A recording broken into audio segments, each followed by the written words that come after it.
I can't believe you sold our family estate to your secretary for $1, I said, watching my husband load his golf clubs into her Tesla. Legally it's hers now, he sneered. I sipped my wine, hiding a smile. He'd forgotten the prenup clause about infidelity forfeitures, and that the secretary was my divorce attorney's niece. I can't believe you sold our family estate to your secretary for $1, I said, watching my husband load his golf clubs into her Tesla. The morning sun glinted off the sleek vehicle, almost as blindingly as the rage building inside me. Zane didn't even bother turning around. Legally it's hers now, he sneered, carefully arranging his prized Callaway set in Isabella's trunk while she stood nearby, keys dangling from her manicured fingers. I sipped my wine slowly, the rich Cabernet a stark contrast to the bitter taste of betrayal in my mouth. My hand trembled slightly, but I maintained my composure, hiding the smile that threatened to emerge. Let him think he'd won. Let him believe I was destroyed. He'd forgotten the prenup clause about infidelity forfeitures, and that the secretary was my divorce attorney's niece. It's a little early for wine, isn't it, Lucia? Isabella remarked with false concern, her 20-something face a portrait of practiced innocence. When your husband of 15 years sells your home out from under you, there's no wrong time for wine, I replied, raising my glass in a mock toast. The crystal caught the light, a wedding gift from Zane's mother, who had warned me with a tight smile that Miller men always get what they want. Before we begin, if you've ever felt betrayed by someone you trusted, this story is for you. Hit subscribe, it's free and you'll never miss these tales of justice served. Now, let me show you how I turned my husband's arrogance into his ultimate downfall. Zane slammed the trunk shut, the sound echoing across the circular driveway of the colonial estate that had been in his family for generations.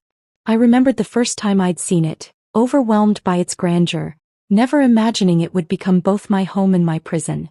We're heading to Pebble Beach for the weekend, Zane announced, not bothering to look me in the eye. Don't bother calling. The movers will be here Monday. I nodded, taking another sip of wine. Have a wonderful time. As their car disappeared down the long tree-lined driveway, I allowed myself to collapse onto the front steps, memories flooding back unbidden. I met Zane Miller 16 years ago at a university fundraiser for the local college where I worked in the alumni office. He'd donated a substantial sum and was being honored that evening. When he approached me at the reception, I was struck by his confidence. The easy way he carried himself, the product of old money and entitlement. You don't seem impressed by me, he'd said, handing me a glass of champagne. Should I be? I'd replied, accepting the drink but maintaining eye contact.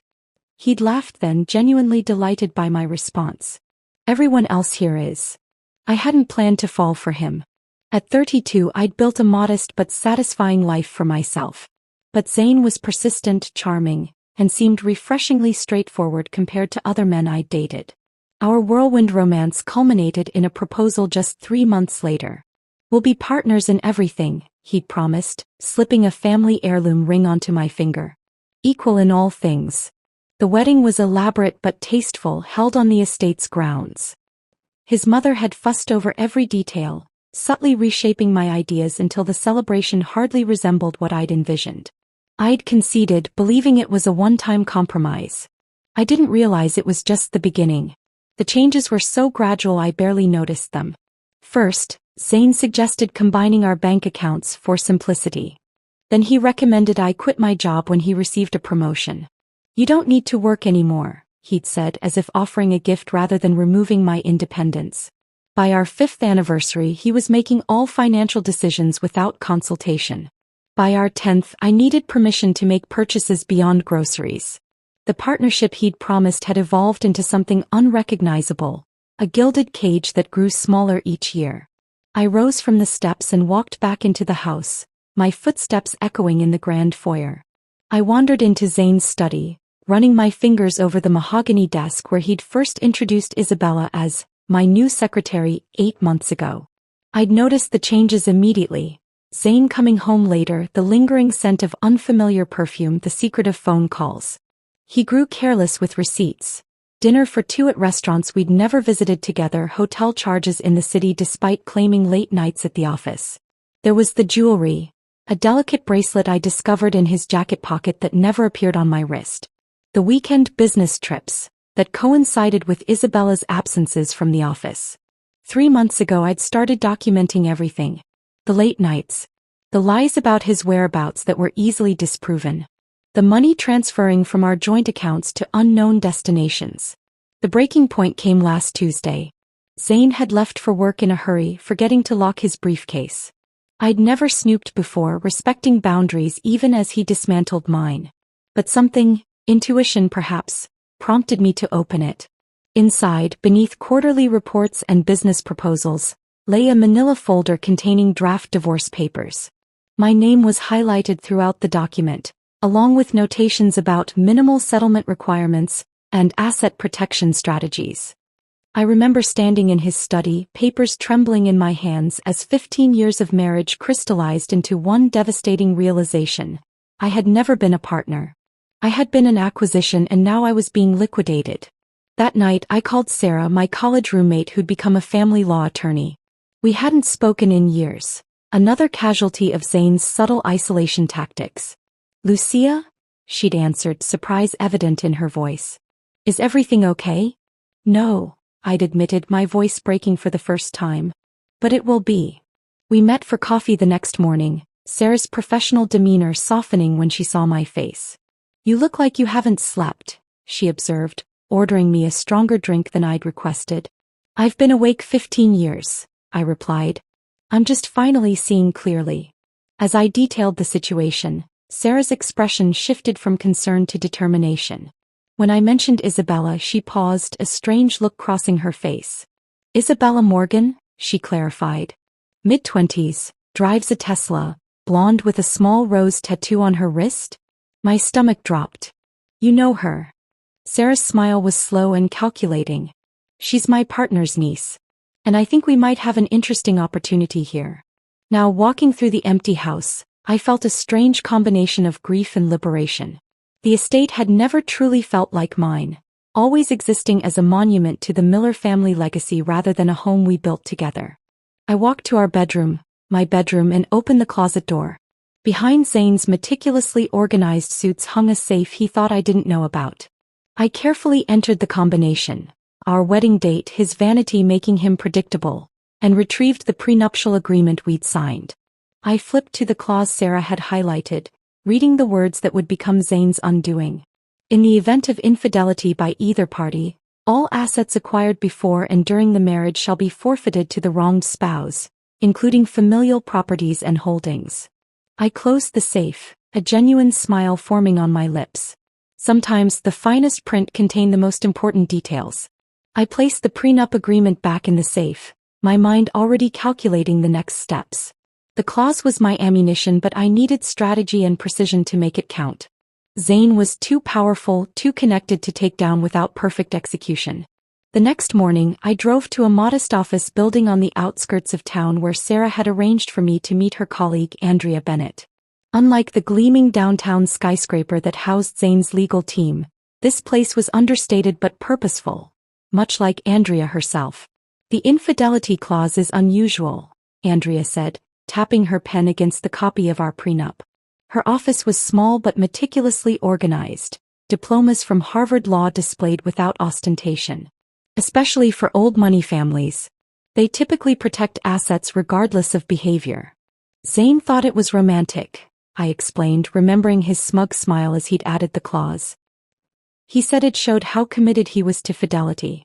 In reality, I think he enjoyed the performative gesture, knowing he'd never be caught. Andrea leaned forward. "But you have evidence?" "Not enough." "Not yet." She nodded, eyes calculating. "Then we build a case. Fully. Carefully. Document everything. Meetings, overnight stays, gifts. Bank statements showing suspicious withdrawals. Create a timeline. Meanwhile, we'll need to understand your complete financial situation." The words hit like a physical blow. "I don't know our complete financial situation." Andrea's expression softened slightly. "That's not uncommon, Lucia. But it's our first hurdle." Over the next hour, we created a list of documents I needed to find. Tax returns, investment portfolios, property deeds. I realized with growing horror how completely I'd surrendered financial awareness to Zane. "He's isolated you," Andrea observed as I struggled to name even one of our investment accounts. Financially, socially, it follows a pattern.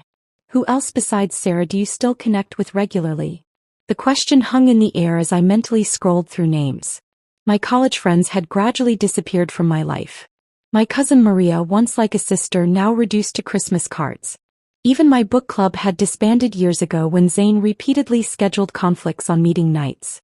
I didn't notice it happening, I whispered, shame coloring my cheeks.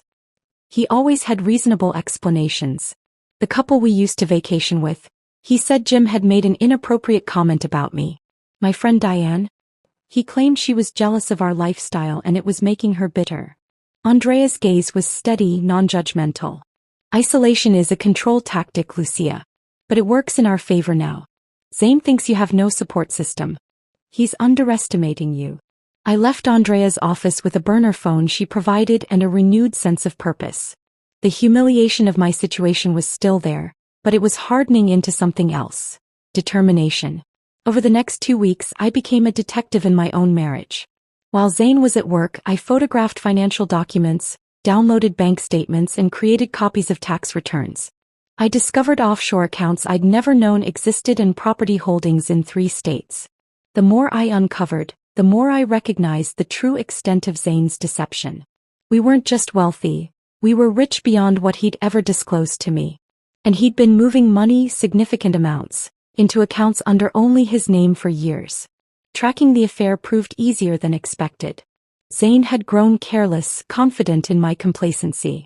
I photographed them leaving hotels together.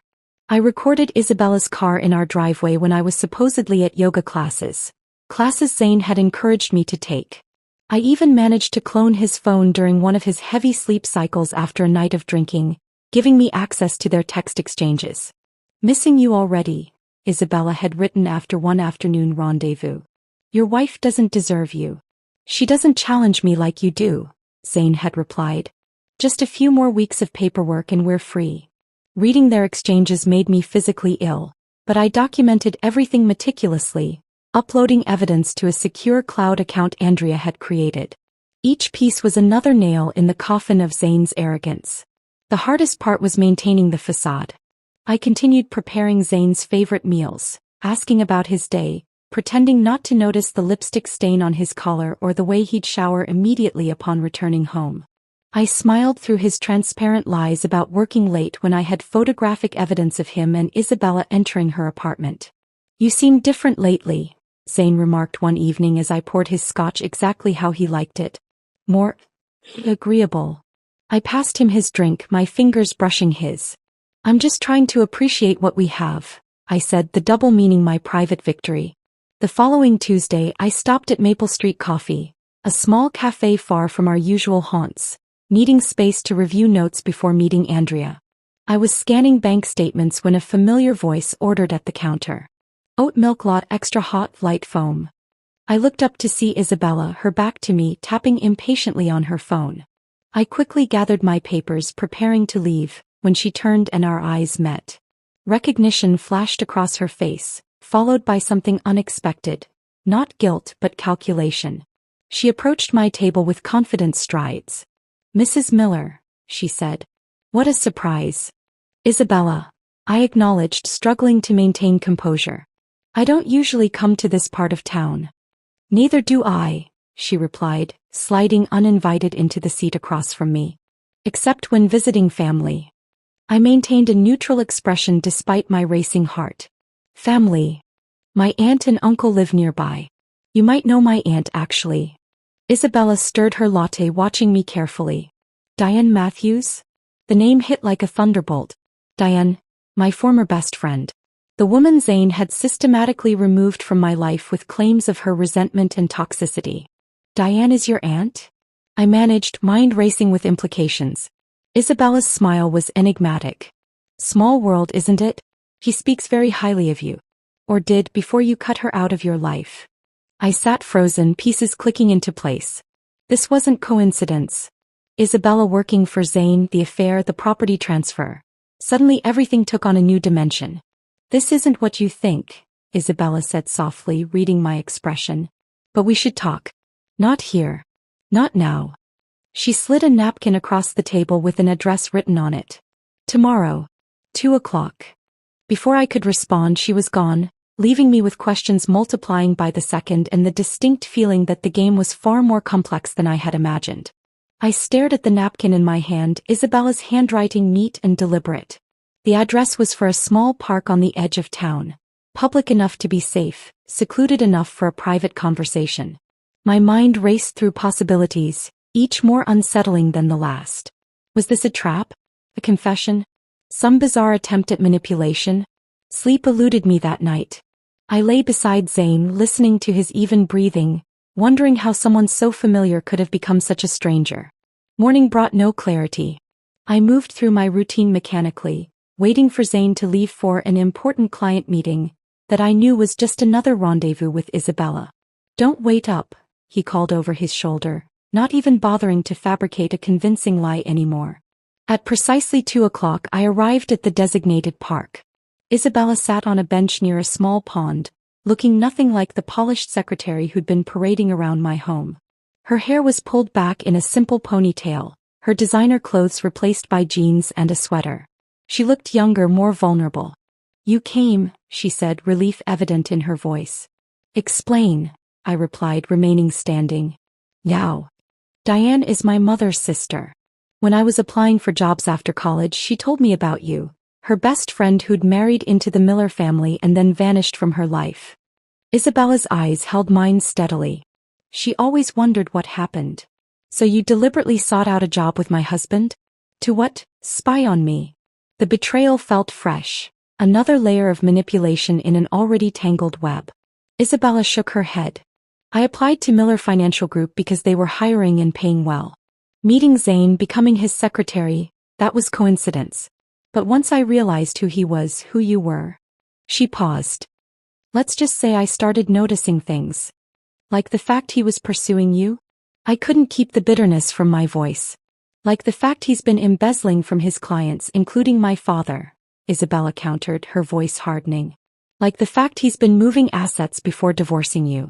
Like the fact he's been contacting hitmen on the dark web. The last statement hit me like a physical blow. What? Isabella pulled out her phone, showing me screenshots of conversations from Zane's computer. Conversations she documented while working late at his office. The content was chilling. Inquiries about permanent solutions and untraceable accidents. He doesn't just want to divorce you, Lucia. He wants to eliminate you. The divorce papers are his cover, making it look like he was planning a legal separation if anything happens to you. My legs gave way and I sank onto the bench beside her. Why would he? We have a prenup. He could just divorce me. Because of the infidelity clause, Isabella explained. Sarah showed it to my aunt who showed it to me. If he divorces you and you prove infidelity, he loses everything, including assets he's hidden from you. But if you die in an accident before any divorce proceedings, he keeps it all, I finished, cold realization washing over me. And you, what's your role in this? Why the affair? Why accept the property transfer? Isabella's expression turned grim. To protect you and to gather evidence. Everything I've done has been documented and shared with Andrea Bennett. Every meeting, every inappropriate advance, every financial discussion. The property transfer was his idea. He thinks I'm besotted with him, willing to participate in his schemes. My mind struggled to process this information. How do I know I can trust you? You don't, she acknowledged. But I'm your best chance at stopping him before he does something irreversible. He handed me a flash drive. This contains everything. Financial records, communications, evidence of his affair, and the discussions about arranging your accident.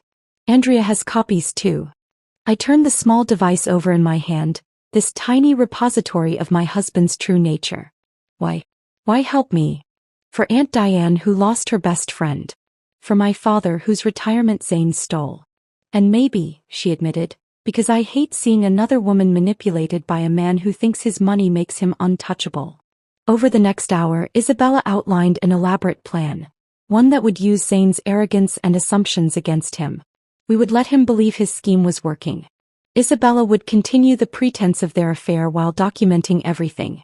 I would play the devastated wife, unaware of the danger and focused only on the humiliation of his infidelity. The key is timing, Isabella explained.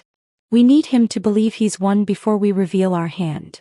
As we finalized details, my mind drifted back to our wedding day, specifically, to the prenuptial agreement that now stood as my primary protection. I'd been the one to suggest the infidelity clause, not out of insecurity but as a symbol of our commitment. If we're truly partners, I'd told Zane as we sat in his family's attorney's office, then being faithful isn't a burden, it's a promise. Zane had laughed, amused by what he perceived as romantic naivety.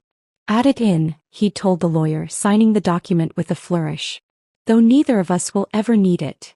His smugness that day matched the expression he wore now when discussing our impending separation. Absolute confidence in his own cleverness, blind to the possibility of failure. Returning home after my meeting with Isabella, I found Zane in his study, scotch in hand despite the early hour. "Where have you been?" he demanded, his tone casual but his eyes sharp. "Thinking," I replied honestly. "About what happens next." Something like pity crossed his face. "You should focus on packing, Lucia. The estate transfer is already processed. Isabella's name is on the deed." I let my shoulders slump, forcing tears to my eyes. "Why her, Zane? What did I do wrong?" He set down his glass, seemingly pleased by my apparent distress. "Nothing specific. You're just predictable, comfortable. Isabella challenges me, understands the world I operate in." I nodded, letting a tear track down my cheek while mentally cataloging each word for future evidence. "I see. Don't worry," he said, his tone falsely generous. "I'll make sure you have enough to live on. A small apartment in town, perhaps. Nothing extravagant but sufficient." The casual cruelty, the complete dismissal of our 15 years together, strengthened my resolve. Each day that followed required an exhausting performance. Appearing broken while secretly coordinating with Andrea and Isabella, documenting Zane's every move and maintaining my facade of ignorance. Nights were the hardest. Lying beside the man who was plotting my death, pretending to sleep while hyper-aware of his every movement. During the day I watched him dismantle our shared life, selling artwork I'd chosen, closing accounts I'd helped build, all while treating me with increasing contempt, secure in his belief that I was powerless. "You're barely eating," he observed one evening, something predatory in his gaze. "You should take care of yourself, Lucia. Your health is important." The double meaning wasn't lost on me. I smiled weakly and forced myself to take a bite of the meal I'd prepared, wondering if he'd already begun attempts to poison me. From that day forward I prepared separate portions, switching plates when he wasn't looking. The constant vigilance was draining, but beneath the fear and exhaustion, something else was growing. A steely determination I hadn't known I possessed. Zane had underestimated me for 15 years. Soon he would understand the cost of that mistake. 3 weeks after discovering Zane's lethal intentions, I stood in our kitchen reviewing the final documents Isabella had secretly forwarded me. The property transfer was indeed complete on paper. Our family estate now legally belonged to Isabella Morgan for the sum of $1. The absurdity of the transaction might have been almost comical if the stakes weren't so high. "The transfer is official," Andrea had confirmed during our last meeting. "But it's the smoking gun we needed. No judge will uphold a transaction this blatantly fraudulent, especially combined with the evidence of infidelity and the prenup provisions. Taking this calculated risk, allowing the transfer to proceed rather than fighting it immediately, had been the hardest decision. Every instinct screamed to protect what was mine, yet strategic patience would ultimately serve me better. "He's hosting a dinner party tomorrow night," I told Andrea during that same meeting. "Board members, colleagues, friends. He's even invited Isabella." Andrea had raised an eyebrow. "Bold move." "He's flaunting it," I replied, making his intentions clear without explicitly announcing them yet. "But I think it's an opportunity." That opportunity now loomed before me as I prepared our home for Zane's 12 dinner guests, many of whom had no idea they were about to become witnesses to his downfall. I moved through our dining room with practiced precision, arranging the silverware just as Zane's mother had taught me years ago. Each knife, fork, and crystal glass placed with meticulous attention to protocol and tradition. "The flowers are too bright," Zane remarked, entering the room and eyeing my arrangements with disdain. "This isn't a celebration, Lucia. I removed several vibrant blooms from the centerpiece without comment, though inside I seethed. Of course it wasn't a celebration for me, it was my execution dinner. What Zane didn't realize was that I'd invited a few guests of my own, with his unwitting approval. I added Sarah Thompson to the guest list, he mentioned casually. I know you two were close once. Thought you might appreciate having an old friend here for support. The calculated cruelty of the gesture was breathtaking. Inviting my former friend to witness my humiliation. What Zane didn't know was that Sarah's presence was exactly what we needed. A credible witness with legal expertise who could later testify to his behavior. As guests arrived, I played my part flawlessly, the gracious but slightly subdued hostess, offering drinks and making small talk while Zane commanded the room. Isabella arrived fashionably late, drawing every eye as she entered in a dress that seemed specifically designed to contrast with my more conservative attire. Isabella. Zane greeted her too warmly for a boss, his hand lingering at the small of her back. So glad you could join us.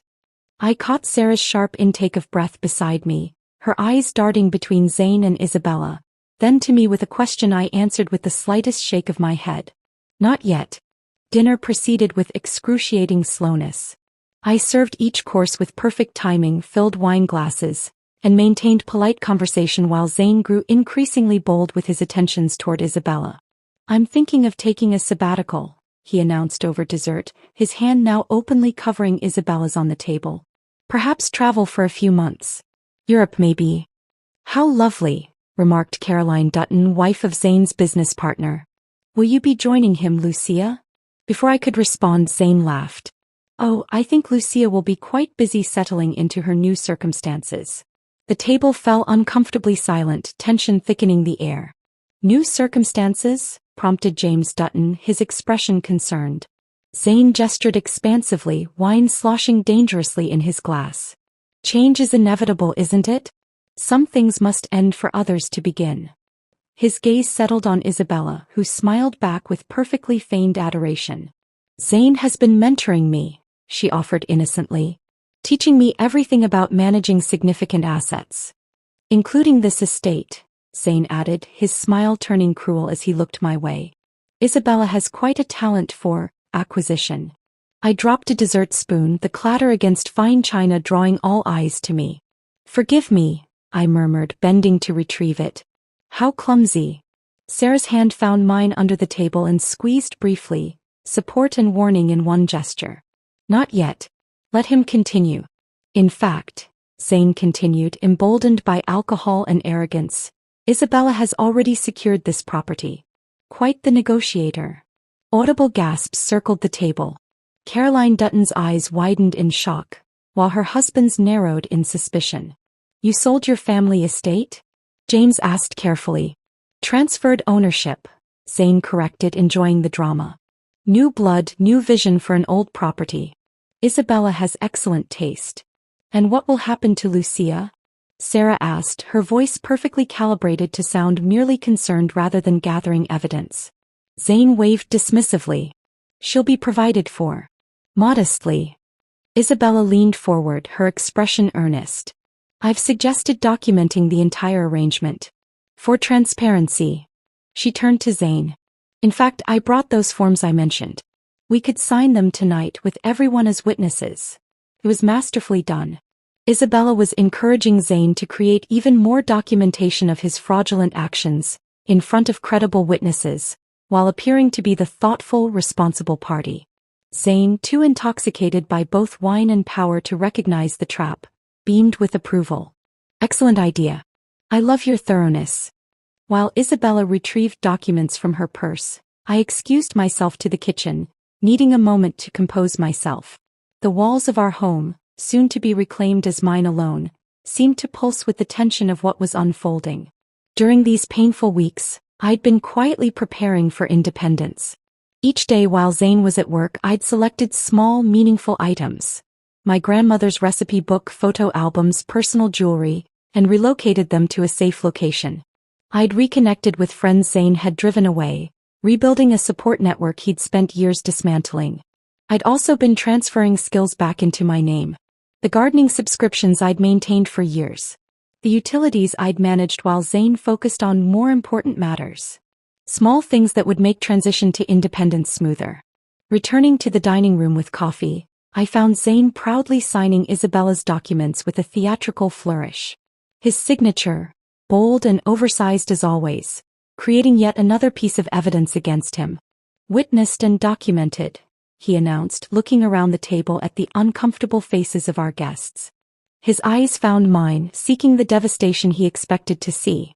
I offered him only a placid smile and poured his coffee exactly as he liked it.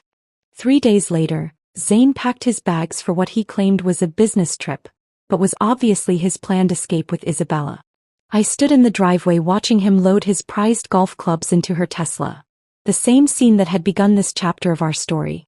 "I suppose this is goodbye," he said, not bothering to mask his satisfaction. "The movers will clear the rest of my things while I'm away." "You're really leaving," I said, allowing my voice to tremble slightly. "After 15 years. He checked his watch impatiently. "It's been over for much longer than that, Lucia. We both know it." "I guess I just didn't want to see it," I replied, the half-truth bitter on my tongue. Zane smiled, triumphant in what he believed was his ultimate victory. "That was always your problem. You never saw what was right in front of you." As he slid into Isabella's passenger seat, his expression was one of absolute confidence. A man who believed he had successfully orchestrated his own freedom while condemning me to poverty or worse. I sipped my wine, hiding my smile as they drove away. He was right about one thing. I hadn't seen what was right in front of me for years. But now I saw everything with perfect clarity. I savored the silence of the empty house for exactly 48 hours before setting our plan in motion. The estate felt different already, lighter somehow, as if Zane's departure had lifted a weight I'd grown so accustomed to carrying that I'd forgotten it was there. On the morning of the 3rd day, I called Andrea. "It's time." The process moved with startling efficiency.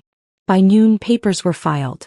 By 3 o'clock, Zane was being served at the luxury resort where he and Isabella were staying, their romantic getaway interrupted by a court officer with impeccable timing. I wasn't there to witness it in person, but Isabella described it later in vivid detail. Zane lounging by the pool, drink in hand, when the officer approached. The confusion on his face as he accepted the envelope. The dawning horror as he read the contents. Divorce papers citing infidelity, accompanied by photographs, text messages and witness statements, all culminating in a petition to invoke the infidelity clause of our prenuptial agreement. His first call wasn't to a lawyer. It was to me. "What the hell do you think you're doing?" he demanded when I answered, his voice tight with barely controlled rage. "Reading the fine print," I replied calmly. "Something you should have done more carefully. This is ridiculous. You have no proof." "Page 16 of the filing," I interrupted. "There's a particularly interesting photo of you entering the Westlake Hotel on March 12th. The same day you told me you were in Chicago." A beat of silence, then, "These photos could be anyone from anywhere. The metadata is intact. Time-stamped, geotagged. Your watch is visible in 3 of them, the one I gave you for our 10th anniversary. Rather distinctive." Another silence, longer this time. "You're bluffing." "Page 22, I continued as if he hadn't spoken. "Text messages. My particular favorite is from April 7th, where you discuss, rather explicitly, what you plan to do when you're finally rid of the dead weight." I could almost hear the gears turning in his head. "You hacked my phone? That's illegal." "No more illegal than planning your wife's murder," I countered softly. The sharp intake of breath on the other end told me everything. "What are you talking about?" Page 37. Screenshots of your dark web communications. The Bitcoin transfers. The conversations about permanent solutions and untraceable accidents. His voice dropped to a whisper. "You can't prove those are from me. The FBI disagrees. They're particularly interested in the financial transactions. Something about wire fraud across state lines." The line went silent for so long I thought he'd hung up. Then, with renewed confidence, "None of this matters. The estate is no longer in my name. Isabella is my star witness," I finished for him. "Did you really think she'd choose you over her own family? You've been played, Zane. Quite masterfully, I might add." The preliminary hearing was scheduled with unusual speed, thanks to the evidence of potential physical threat. I sat across from Zane in the courtroom, meeting his glare with a serenity that seemed to infuriate him further. He'd assembled an impressive legal team, 5 attorneys in expensive suits flanking him like a protective barrier.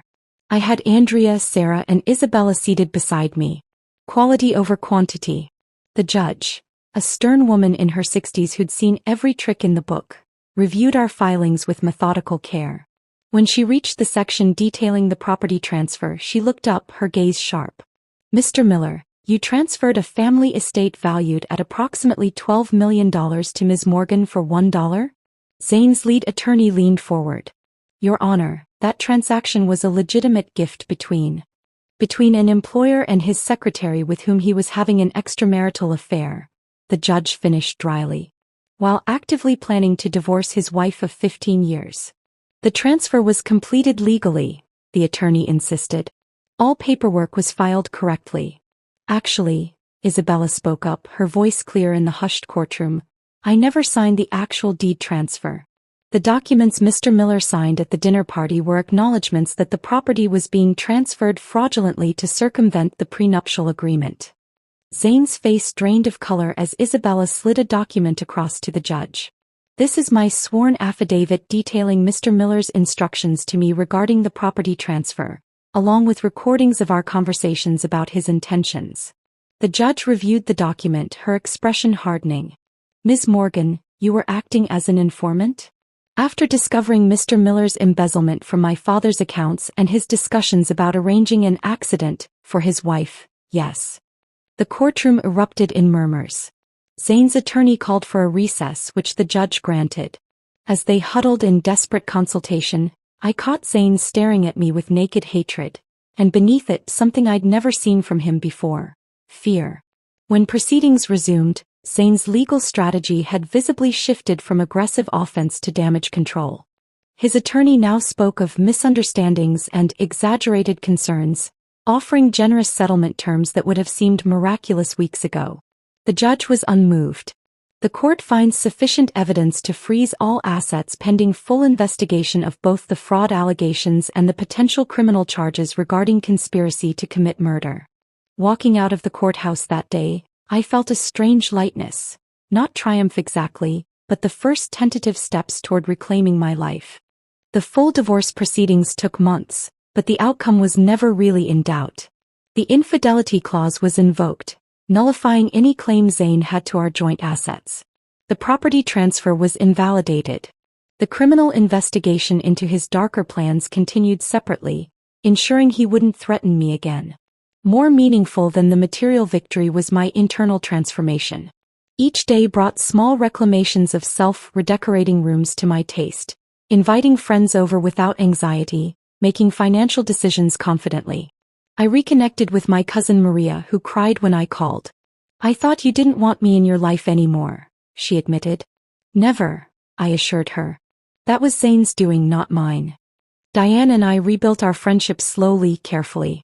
The pain of her perceived abandonment hadn't disappeared overnight, but understanding Zane's manipulation gave us a foundation for healing. 6 months after that first courtroom appearance, I converted the east wing of the estate into a women's resource center, providing legal assistance and financial education for those experiencing situations similar to mine. The irony of using Zane's family home for this purpose wasn't lost on me, but it felt like poetic justice, transforming a symbol of control into a source of empowerment. On a warm evening exactly 1 year after Zane had loaded his golf clubs into Isabella's Tesla, she joined me on the estate's wide front porch. We sat in comfortable silence, watching the sunset paint the sky in shades of amber and rose. "He was sentenced today," Isabella said finally, swirling her wine thoughtfully. 8 years for the financial crimes. They couldn't make the conspiracy charges stick. I nodded, surprised by my lack of emotion at the news. "It's enough." "Do you ever regret it?" she asked after another comfortable silence. "Marrying him, I mean." I considered the question carefully. "No. I regret losing myself in the marriage, but not the experience itself. I wouldn't be who I am now without it." Isabella smiled, raising her glass. "To fine print and fresh starts." I clinked my glass against hers, returning her smile. and to reading the whole document before signing. The setting sun cast long shadows across the lawn. The same lawn where I'd once stood watching my husband drive away with another woman, believing he'd won. How differently things had unfolded from what either of us had imagined that day. I took another sip of wine, savoring its complexity. Life, like good wine, had layers and notes that revealed themselves slowly. Sometimes bitter, sometimes sweet, but always worth experiencing fully. The estate around us no longer felt like a gilded cage or even a prize to be won. It had become something more valuable. A home truly my own, built on hard-won wisdom and the strength I'd discovered when I needed it most. What happens next? Isabella asked, gesturing to the expanse around us. I smiled, watching the first stars appear in the darkening sky. Whatever I want. That's the beauty of writing your own story. You get to decide how it continues. If you found satisfaction in watching Lucia reclaim her power and build a new life on her own terms, hit that subscribe button. There are more stories of resilience and justice waiting for you, completely free. My husband's mother had no idea I secretly earned $60,000 a month. She dragged me out by my hair, yelling, "Parasites like you drain real families." I left, calm, silent. Next morning the house was seized, paid off with my money. Turns out her precious son had been living off my debts for years. The sound of ripping hair from my scalp made me wince as Patricia's grip tightened, her knuckles white against my dark brown locks. Her eyes blazed with a fury I'd never seen before, not even during her worst criticisms of my cooking or housekeeping. "Parasites like you drain real families," she screamed, spittle flying from her lips as she dragged me toward our front door. Our dinner guests froze in horror, wine glasses suspended mid-air, forks hovering above plates of my carefully prepared lasagna. "Living off my hard-working son while you play dress-up with your little hobby." Michael stood motionless by the fireplace, his face drained of color, eyes fixed on the glossy magazine clutched in his mother's free hand. The magazine featuring my jewelry line and the six-figure business I'd built while everyone slept. Our secret was out, but not the whole truth. Not yet.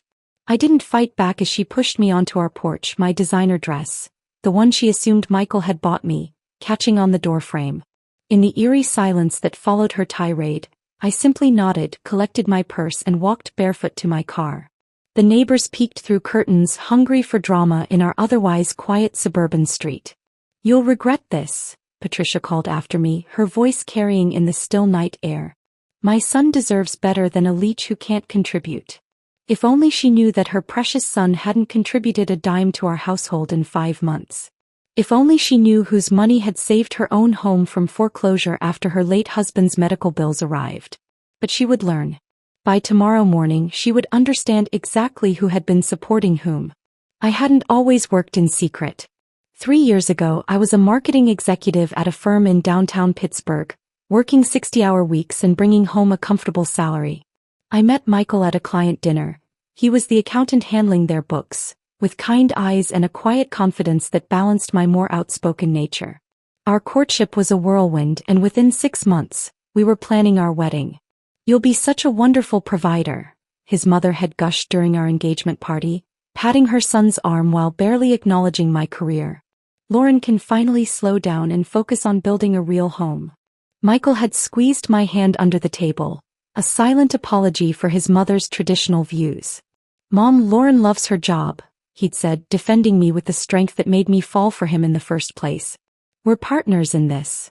But partnerships require honesty, something I discovered was in short supply after the honeymoon ended. The corporate burnout hit me 3 months into our marriage.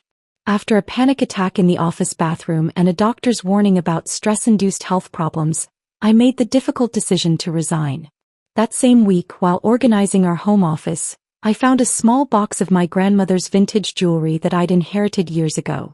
On a whim, I redesigned a few pieces, taught myself wire wrapping techniques through YouTube videos, and listed 3 items on an online marketplace. They sold within hours. A seed of an idea took root. Maybe this could be my bridge until I found another corporate position. Every night after Michael fell asleep, I would slip out of bed and work at our kitchen table, designing pieces that combined vintage elements with modern aesthetics. When my first month's sales hit $3,000, I was thrilled but hesitant to share the news. Michael had been so proud of being our primary provider, and his mother's voice seemed to echo in our home. A wife's little hobbies weren't real work. So I kept it quiet, treating it as something small and inconsequential, even as my sales doubled then tripled. I converted our guest bedroom into a studio when Michael was at work, telling him I was just organizing my craft supplies. He barely noticed, preoccupied with mounting pressure at his accounting firm where rumors of layoffs had everyone on edge. Then came the Tuesday that changed everything. Michael came home early, his shoulders slumped, a cardboard box of desk items in his arms. Budget cuts, he mumbled, not meeting my eyes. They let go of our entire department. I held him as he cried that night, assuring him everything would be fine, that we had savings, that he'd find something better. The next morning, though, something strange happened. He got up at his usual time, put on his work clothes, kissed me goodbye and left with his briefcase. For 3 days I said nothing, assuming he was interviewing. On the 4th day I called his cell during lunch to wish him luck, and he answered with background noise that sounded suspiciously like our local coffee shop. "Can't talk now, in a meeting," he whispered before hanging up. The deception became clear at Simmons' grocery 2 weeks later. I was selecting avocados when someone tapped my shoulder. Diane from Michael's office holiday party. "Lauren, how are you holding up?" she asked, genuine concern in her eyes. The layoffs were so sudden. Jim and I were talking about organizing a support dinner for all the families affected. I maintained my composure somehow, smiling through the revelation. "That's thoughtful. We're managing one day at a time." That night, as Michael pretended to share stories from his non-existent workday, I made a decision. I wouldn't confront him, his pride was already wounded enough. Instead, I would scale my business to support us both while maintaining the illusion that his severance and unemployment were covering our expenses. I worked with renewed purpose, expanding my jewelry line, hiring a virtual assistant who never knew my real name, and setting up dropshipments so suppliers never came to our door. When my monthly revenue hit $25,000, I opened a separate bank account and arranged for our mortgage, utilities, and credit card bills to be paid automatically from it. Meanwhile, Michael's mother Patricia increased her visits, always making comments about my expensive taste, and questioning whether we should be living more frugally on one income. If only she knew that one income was keeping us afloat, and it wasn't her son's. "I don't know how you afford those shoes on Michael's salary," she remarked one afternoon, eyeing my designer heels, purchased with my own earnings but worn only when I had a believable excuse. "Michael deserves his small indulgences," I replied with a practiced smile. "He works so hard for us." The threads of our mutual deception were weaving a tapestry that would soon unravel in ways none of us could imagine. As I drove away from our house that night, Patricia's words still ringing in my ears, I knew the time for secrets was finally over. I spent that night at Sarah's house, staring at her guest room ceiling until dawn broke through pale curtains. My phone buzzed relentlessly with Michael's texts, first apologetic, then desperate, finally angry that I'd humiliated him by walking out. Not once did he mention his mother dragging me by my hair in front of our friends. His silence on that spoke volumes. Sunday arrived with dreaded predictability. Patricia's standing invitation for Sunday dinner remained the one sacred commitment in Michael's calendar. Unemployment and alcoholism be damned. I'd spent 3 years of Sundays in her formal dining room, each visit more excruciating than the last. "You're not seriously considering going today?" Sarah asked, handing me coffee in her chipped mug that read, "World's okayest friend." "After what happened?" "If I don't show, she wins," I said simply. "Besides, appearances matter to Patricia more than anything. She'll expect us to pretend nothing happened." And I was right. When Michael picked me up, his eyes bloodshot and hands trembling slightly, the only acknowledgement of the previous night's disaster was his mumbled, "Mom says she got carried away, but she stands by what she said." Patricia's pristine colonial home loomed at the end of her maple-lined driveway, a monument to the proper family she believed herself to preside over. The dining room table was set with her wedding china, the faded blue pattern that she reminded me monthly would someday belong to Michael's wife. "Lauren," she greeted me with air kisses as if she hadn't called me a parasite 20 hours earlier. "That dress is certainly bold for a family dinner. I suppose those online fashion sites make everything look more appropriate than it is." I smiled tightly, the designer dress I'd bought with my own money suddenly feeling like armor rather than something to apologize for. Michael mentioned you made the salad, she continued, inspecting the bowl I'd brought. A bit heavy on the vinegar, but it will do. Not everyone has the gift of cooking. Michael refilled his whiskey tumbler for the third time before we'd even sat down. These days he carried a flask to his fake job interviews. His once bright eyes had dulled, and the strong jawline that had attracted me was softening under a neglected beard. While I worked through the night filling orders, he passed out on the couch watching reruns, the job search websites forgotten on his laptop. Every morning he still maintained the charade, pressing his shirts, carrying his father's old briefcase, kissing me goodbye. I often wondered where he actually went, until one Tuesday when I had to ship an urgent order and spotted him through the window of Milo's coffee shop, hunched over his laptop, the same cold coffee sitting untouched for hours. The fork clinked against Patricia's china as she set it down deliberately. Michael tells me the Henderson account is going splendidly. They're lucky to have you managing their portfolio, sweetheart. Michael nodded mechanically. Just doing my job, Mom. I focused on my roast beef, perfectly medium rare as Patricia served it every Sunday for 25 years. The familiar knot of complicity tightened in my stomach. How long could we maintain this elaborate fiction? Later that week everything changed. A lifestyle influencer with 3 million followers shared a photo wearing my moonstone and silver statement necklace. By morning my online store had crashed from traffic, and when it came back online I sold out of every piece within hours. My phone notifications became a constant symphony of order confirmations. The viral post pushed my monthly revenue to $60,000. More than Michael had ever made at his accounting job. I needed real help, not just my virtual assistant. After careful consideration, I rented a small workshop space in an industrial building 20 minutes from our neighborhood. I hired 2 local artisans under strict NDAs, explaining that my husband's family was traditional and would disapprove of my business. Patricia's surprise visit came on a Wednesday afternoon. I had just returned from the workshop and forgotten to hide my new MacBook Pro on the kitchen counter. The delivery box for my Louboutin heels, a celebratory splurge after landing a major department store contract, sat conspicuously by the recycling bin. She let herself in with the emergency key Michael had given her. I was in the shower when she arrived and emerged in my robe to find her holding my laptop, the screen displaying my jewelry business dashboard with the monthly sales graph climbing like a mountain peak. "What is this?" she demanded, her voice dangerously quiet. $60,000? Last month. Patricia, I can explain. Explain what? That while my son works himself to exhaustion, you're spending his hard-earned money on fancy computers and, she gestured wildly at the shoebox, ridiculous shoes that cost more than my monthly pension. The front door opened before I could respond. Michael stumbled in, reeking of whiskey at 3 in the afternoon.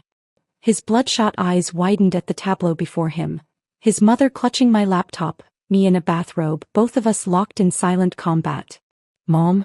What are you doing here?" he slurred slightly. "Apparently discovering that your wife has expensive taste far beyond your means," she snapped. "Have you seen these sales numbers? Is she gambling online? Or worse, selling something inappropriate?" The moment hung between us, my chance to reveal the truth. But Michael's face crumpled, shame and fear washing over his features as he realized his unemployment might be exposed. I made my choice in that instant. "It's just a spreadsheet for a jewelry design course I'm taking," I lied smoothly. "The numbers are hypothetical projections for our final assignment." Patricia's suspicious gaze lingered on the screen. "And these shoes? This computer?" "Anniversary gifts," Michael interjected, finding his backbone momentarily. I wanted to spoil her. The lie cost him. I watched Patricia's disapproval deepen the lines around her mouth. "You're being irresponsible with money, Michael.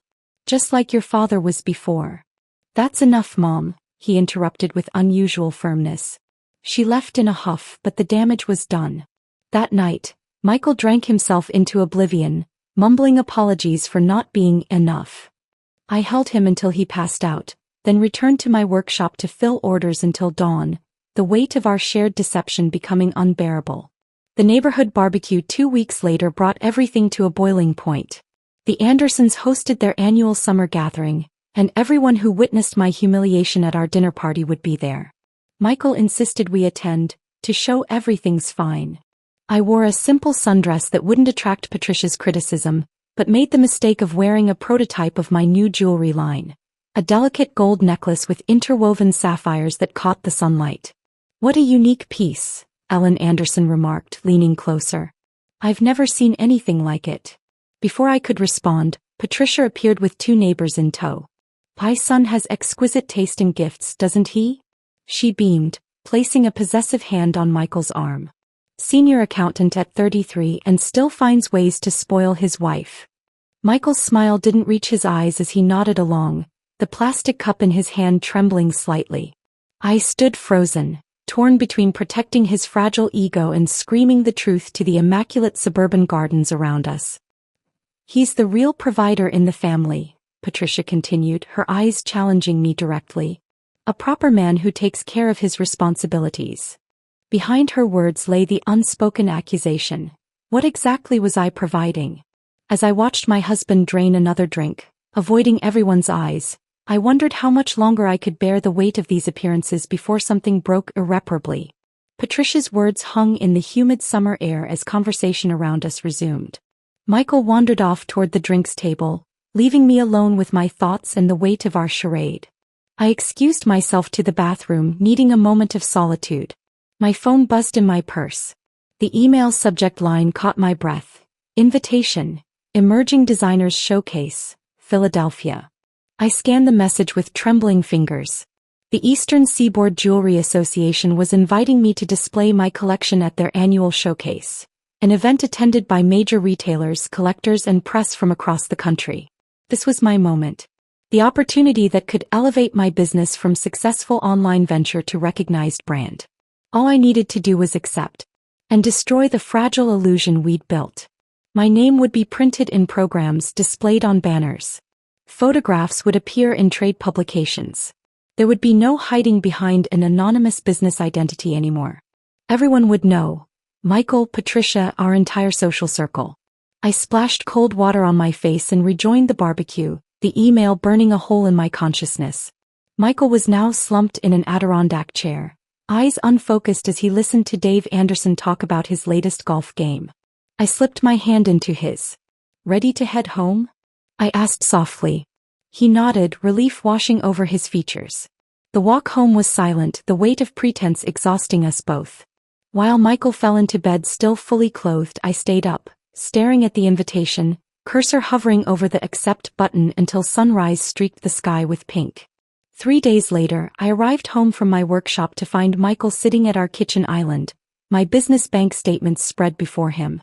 His face was ashen, hands gripping a half-empty whiskey glass. The statement showing last month's $63,420 revenue lay directly in front of him.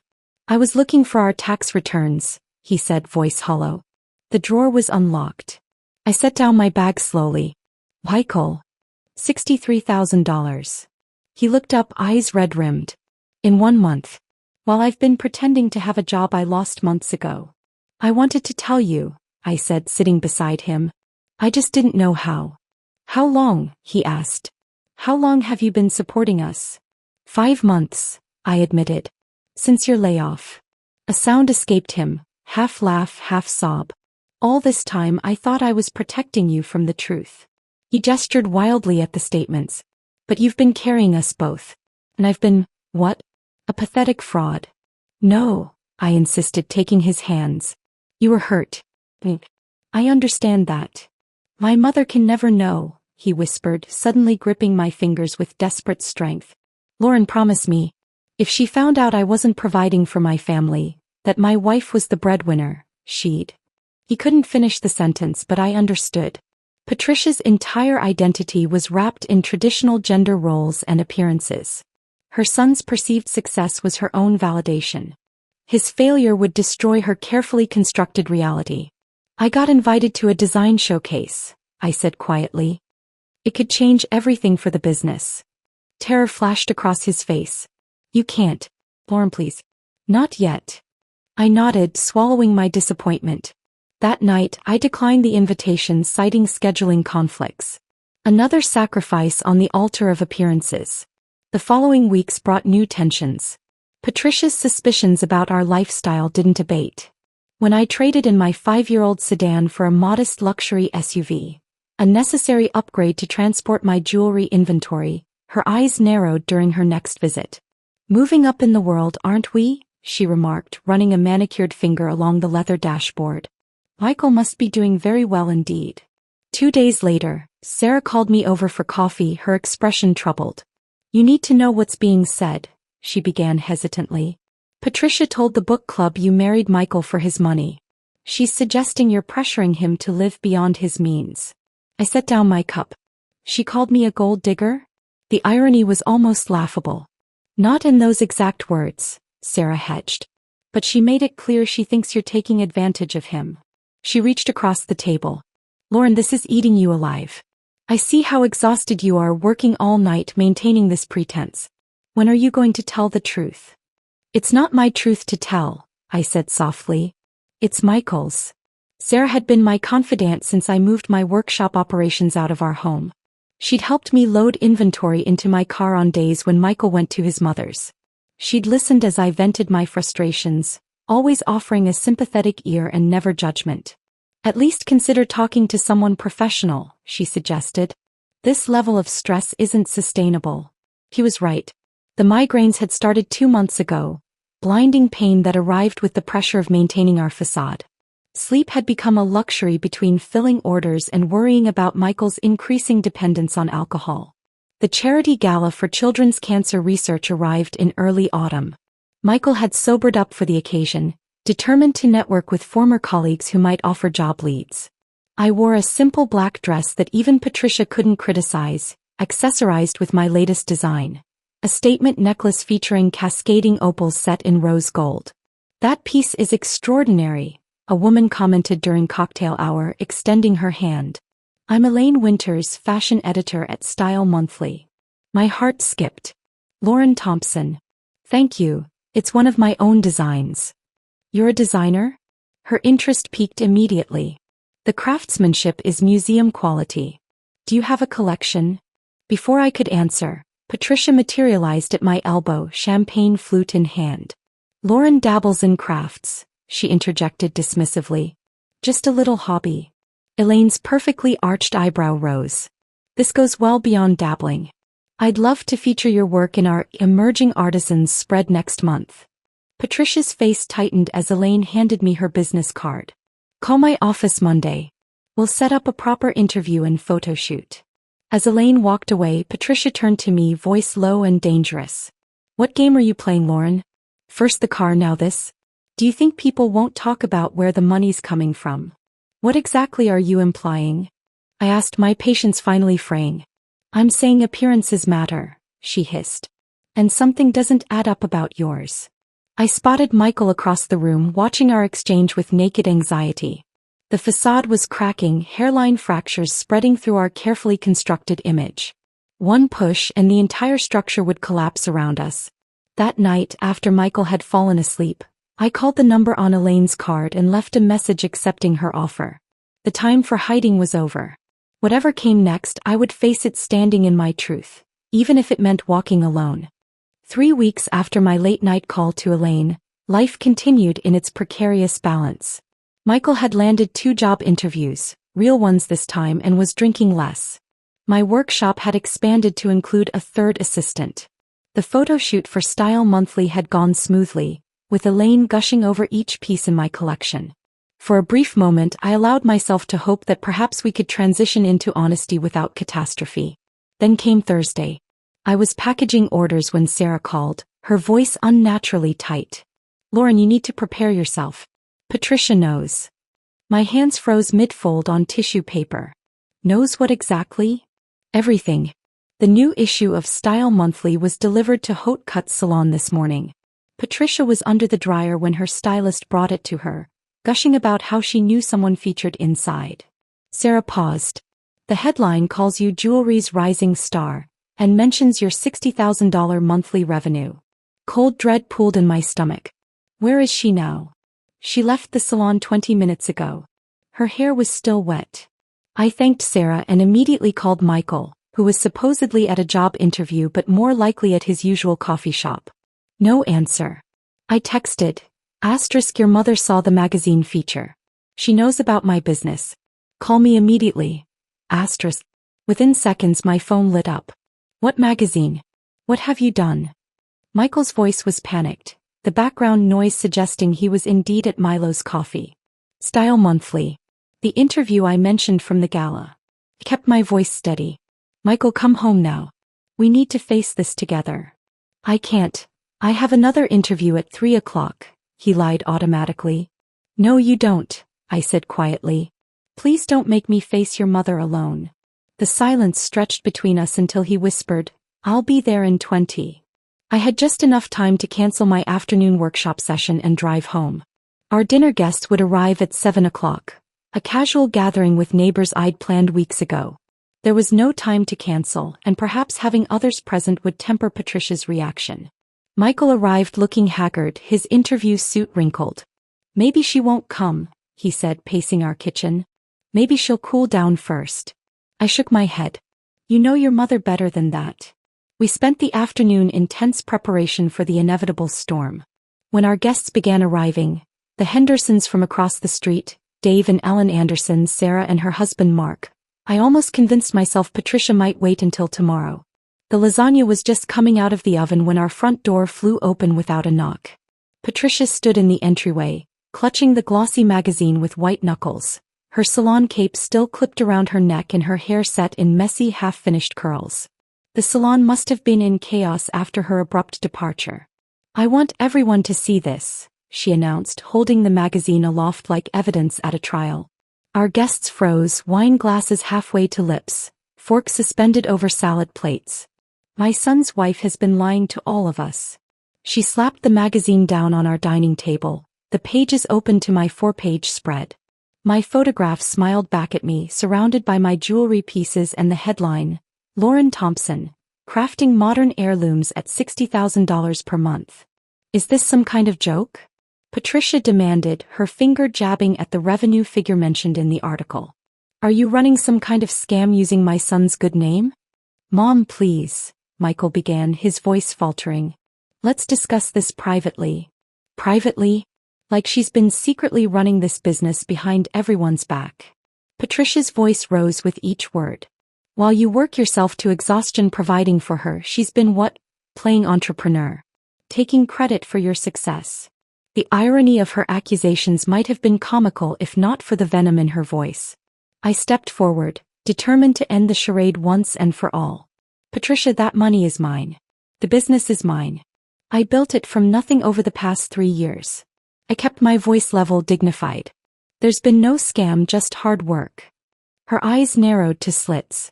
You expect us to believe you've been earning 5 times what my son makes while pretending to be a housewife? What kind of fool do you take me for? The room had gone deathly quiet. Even Sarah, who knew the truth, seemed unable to intervene in the face of Patricia's fury. Mom, Michael said, moving between us.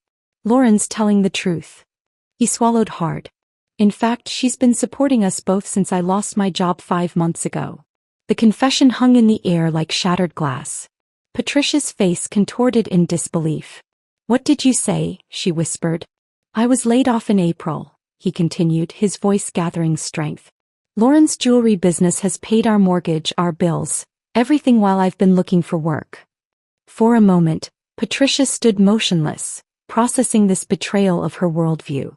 Then she lunged forward with surprising speed, her hand tangling in my hair before anyone could react. Parasites like you drain real families, she screamed, dragging me toward the door with shocking strength. The pain brought tears to my eyes as she yanked harder. Pretending to be successful when you're living off my son and making him lie to cover your pathetic little business. Our dinner guests watched in horror as she shoved me onto the porch. You manipulated him into this lie, didn't you? Made him feel so worthless he had to pretend. I looked past her to Michael, silently pleading for intervention. He stood frozen by the fireplace, shame and fear paralyzing him. Our eyes met briefly before he looked away, choosing self-preservation over defense of his wife. In that moment I knew our marriage was over. You'll regret this, Patricia called as I walked calmly to my car, barefoot and dignified despite the throbbing pain in my scalp. My son deserves better than a leech who can't contribute. I drove straight to Sarah's house, knowing she would follow as soon as she could gracefully exit the disaster unfolding in my dining room. Her guest room was already familiar territory from my previous retreat after Patricia's outbursts. While waiting for Sarah, I made 3 calls, to my lawyer, my financial advisor, and a locksmith. The time for half measures and secret-keeping had passed. By morning, both Patricia and Michael would understand exactly who had been supporting whom and at what cost. As I set my phone down, a strange calm settled over me. The facade had finally shattered completely, leaving only truth in its wake. Whatever came next would at least be honest. Sarah arrived home an hour after I did, her face flushed with indignation. "I've never seen anything so appalling in my life," she said, wrapping me in a hug. "Are you okay?" I nodded, gesturing to the paperwork spread across her guest bed. "I've been busy." She surveyed the documents, bank statements, property records, and a thick folder labeled Thompson Holdings LLC. "What is all this?" she asked. "The truth," I replied simply. "And tomorrow everyone will know it." I slept soundly for the first time in months, waking to dozens of missed calls and texts from Michael. I ignored them all and made coffee in Sarah's kitchen, reviewing my plan for the day ahead. "Are you sure about this?"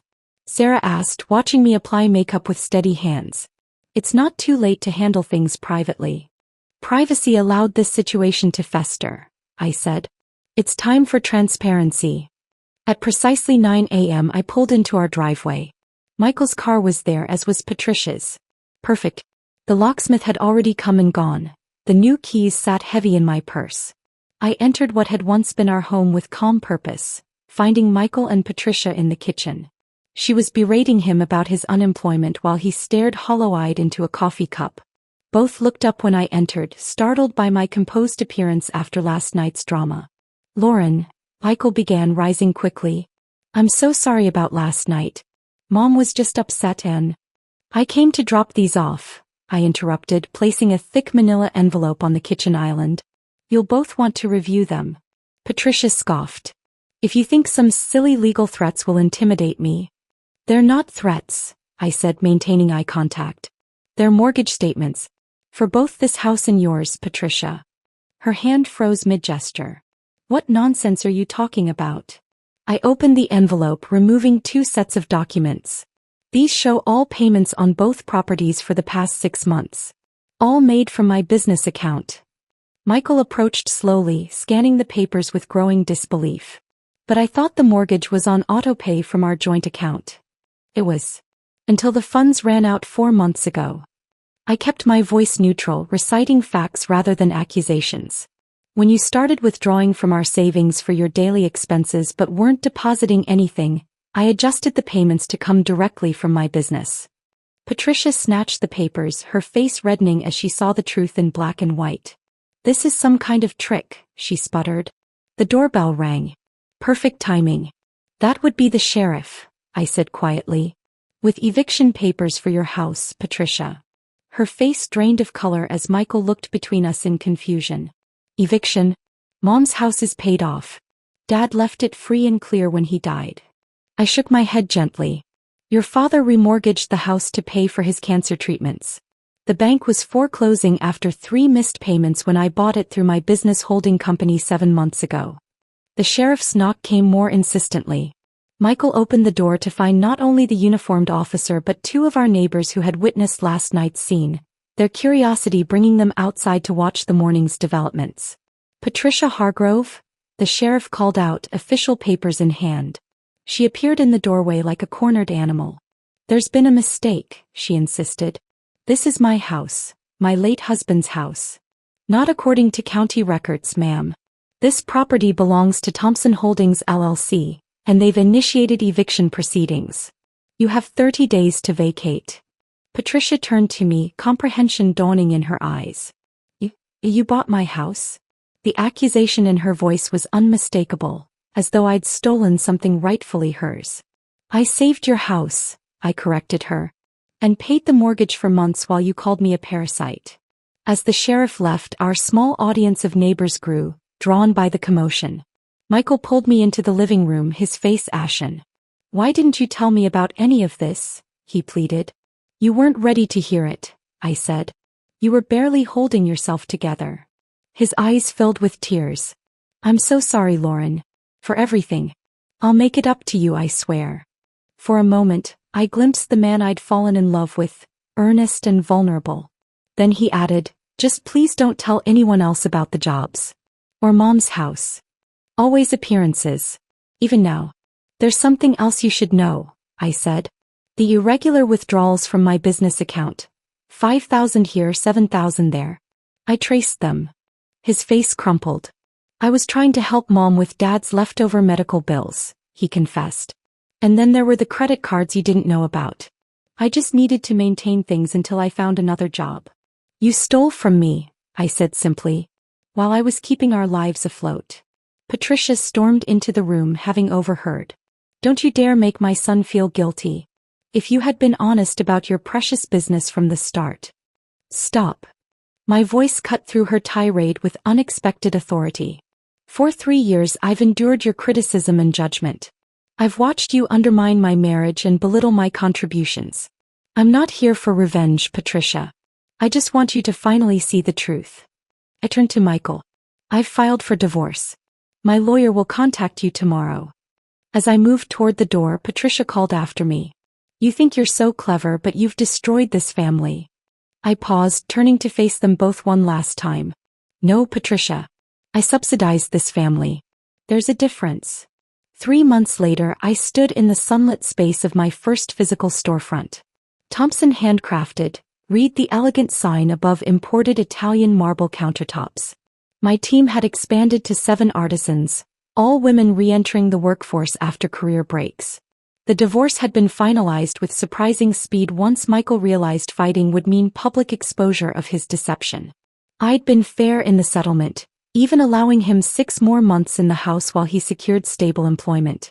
Patricia had moved in with her sister in Ohio after the eviction, her influence in our social circle evaporating once the truth about Michael's unemployment spread. Sarah entered carrying a bouquet for our grand opening. Ready for the ribbon cutting? She asked, surveying the space with pride. Almost, I replied, adjusting a display case of my newest collection, pieces inspired by transformation and rebirth. As we prepared to open the doors, I caught my reflection in the polished glass. The woman looking back at me stood straight and confident, unburdened by secrets or shame. The weight of appearances had been replaced by something infinitely more valuable: authenticity. The first customers began to arrive. Many from our old neighborhood, some who had witnessed my humiliation that night and now viewed me with newfound respect. There were also unfamiliar faces, drawn by the Style monthly feature and subsequent press coverage of my inspiring entrepreneurial journey. None of them knew the whole story, of course. But they didn't need to. I cut the ribbon to applause, stepping forward into a future built on my own terms. No more secrets. No more pretending. Just the beautiful, imperfect truth of a life reclaimed. I used my savings to stock the empty kitchen. His mother sneered, acting like this is your house? His sister dumped rice on the floor. He smirked. I left with just my wallet. They mocked me for filling their kitchen. I left quietly. Karma showed up, and they never forgot. The wedding photos on the mantelpiece mocked me every morning. There I was, beaming in white silk, Aaron's arm around my waist, surrounded by smiling faces that now barely acknowledged my existence. 3 months. 92 days of trying to carve out a space in a house that felt more like a fortress than a home. Good morning, dear. Lorraine's voice drifted from the kitchen, sweet as honey but with an edge sharp enough to cut glass. I descended the stairs, already knowing what I'd find: dirty dishes piled in the sink, coffee grounds scattered across the counter, and that familiar smile that never quite reached her steel-gray eyes. I made fresh coffee, I offered, gesturing toward the pot I'd prepared before anyone else stirred. How thoughtful. The word hung in the air like smoke. She poured herself a cup, adding cream with deliberate slowness. Though I do prefer mine a bit stronger. Aaron always makes it just right. My chest tightened, but I nodded. I'll remember that. Aaron shuffled in moments later, hair tousled, still in yesterday's wrinkled shirt. He kissed his mother's cheek, a gesture so automatic it seemed choreographed, then glanced at me with the polite distance reserved for houseguests who'd overstayed their welcome. Morning, he mumbled, already reaching for his phone. I left your lunch on the counter, I said, pointing to the carefully wrapped sandwich I'd prepared at 6 a.m. Thanks. He didn't look up from his screen. The Aaron who used to text me heart emojis during lunch breaks had vanished somewhere between "I do" and "welcome to the family." Eliza's footsteps thundered down the stairs like a storm announcing its arrival. At 26, she moved through the house with the entitlement of someone who'd never been asked to leave, never been expected to contribute, never been anything but the eternal princess of this particular castle. "Someone's been busy," she said, eyeing the clean kitchen with mock surprise. "Playing house again?" He crept up my neck. "Just helping out." "How noble." She grabbed an apple from the bowl I'd arranged, taking a deliberate bite. "Though I'm pretty sure Mom's been managing this place just fine for 30 years without a live-in maid." Aaron said nothing. He scrolled through his phone with the same detached focus he'd perfected in recent weeks. I waited for him to speak up, to defend me, to acknowledge that I was his wife, not some random helper they'd reluctantly accepted. The silence stretched until it became another small death. "I should get ready for work," I announced to no one in particular. The bathroom mirror reflected a stranger. A woman who'd somehow convinced herself that love could be earned through perfectly folded towels and spotless counters. My grandmother's voice echoed in my memory. "Marriage isn't about keeping house, sweetheart. It's about building a home together." But how do you build anything when you're the only one holding the tools? I spent my lunch break at the local market, mentally cataloging Lorraine's favorite foods. She'd mentioned loving her grandmother's lentil soup during one of our rare conversations. Maybe if I learned the recipe, practiced until I got it right, she'd see me as more than an inconvenient addition to her carefully ordered world. That evening I attempted the soup. The kitchen filled with aromatic steam as onions caramelized and spices bloomed in hot oil. For a moment I felt like I belonged somewhere, even if that somewhere was just a temporary pocket of warmth between four walls. "Smells interesting," Aaron said, appearing in the doorway. "It's your mom's favorite." I found a recipe online that seemed close to what she described. Something flickered in his expression. Surprise, maybe even approval. "She'll appreciate that." But when Lorraine tasted it later, she simply nodded. "Not quite like Grandma Rose's, but adequate." Adequate. The word followed me to bed that night, curling around my ribs like cold fingers. Week after week I perfected my performance. I learned that Eliza liked her coffee with 2 sugars, no cream. I discovered Aaron preferred his shirts hung immediately after washing to avoid wrinkles. I memorized Lorraine's schedule, ensuring fresh flowers appeared in the living room before her bridge club meetings. Yet with each gesture I felt myself shrinking. The woman who'd once commanded boardroom presentations now tiptoed through conversations, measuring each word for potential offense. I'd become a ghost in my own marriage, haunting spaces I'd never quite managed to inhabit. One particularly brutal Tuesday, I found Eliza's friends in the living room, feet propped on the coffee table I'd polished that morning. "So you're the famous wife," one of them said, looking me up and down like I was a curiosity in a museum. "Eliza says you're quite the homemaker." The way she said it made domesticity sound like a character flaw. "I try to help where I can," I replied, hating how small my voice sounded. "How sweet," another friend chimed in. "Like having live-in staff but free." Their laughter followed me upstairs, each giggle a tiny puncture wound in my already bruised dignity. That night, staring at the ceiling while Aaron slept peacefully beside me, I made a decision. Lorraine's birthday was approaching. The perfect opportunity to show them who I really was beneath all the careful politeness. Not a maid or a convenience, but a woman capable of extraordinary things when someone bothered to see her worth. I had my savings account, my determination, and a dangerous amount of hope. What could possibly go wrong? The calendar on my phone glowed accusingly in the darkness. March 15th circled in red. Lorraine's 62nd birthday just 2 weeks away. I scrolled through family group chats, searched for mentions of plans, parties, or even acknowledgement of the approaching date. Nothing. Complete radio silence, as if her birthday existed in some parallel universe where daughters-in-law weren't expected to care. But I did care. Desperately, foolishly, completely. The next morning I opened my banking app with trembling fingers. My emergency fund stared back at me, $4,000 I'd meticulously saved over 3 years. Money meant for car repairs, medical bills, or those unexpected curveballs life throws without warning. Money that suddenly seemed insignificant compared to the possibility of earning a genuine smile from the woman who'd given birth to my husband. The farmer's market became my sanctuary that Saturday. I wandered through stalls like a woman possessed, filling my cart with ingredients I'd only dreamed of affording. Grass-fed beef for her favorite pot roast. Organic root vegetables that cost more per pound than I usually spent on groceries in a week. Saffron threads so expensive the vendor kept them locked behind glass like precious jewels. Special occasion? The spice merchant asked, carefully weighing the golden strands. The most important meal of my life, I replied, surprised by my own honesty. At the gourmet store downtown, I discovered Lorraine's holy grail, cake mix from Delacroix Pâtisserie, the French bakery she'd mentioned exactly once during a conversation about her childhood in Boston. The cashier rang up $38 for a single box, and I handed over my credit card without hesitation. My kitchen transformed into a covert operations center. Every evening after Aaron retreated to his laptop and Eliza disappeared into her room with takeout containers, I became a culinary spy. Recipe cards accumulated like evidence across my counter. Handwritten notes documenting failed attempts and small victories. Tuesday night, pot roast too salty. Note to self, use half the seasoning packet. Wednesday, mashed potatoes lumpy. Try using warm milk instead of cold. Thursday, green bean casserole breakthrough. The secret was caramelizing the onions first. I tasted everything in tiny spoonfuls, seasoning and adjusting until my palate became finely tuned to what I hoped were Lorraine's preferences. My fingers cramped from chopping vegetables. My back ached from hunching over the stove. But with each successful dish, hope bloomed in my chest like flowers after a long winter. The phone calls began that Friday. I locked myself in the bathroom, speaking in hushed tones to relatives I'd met only briefly at the wedding. Margaret?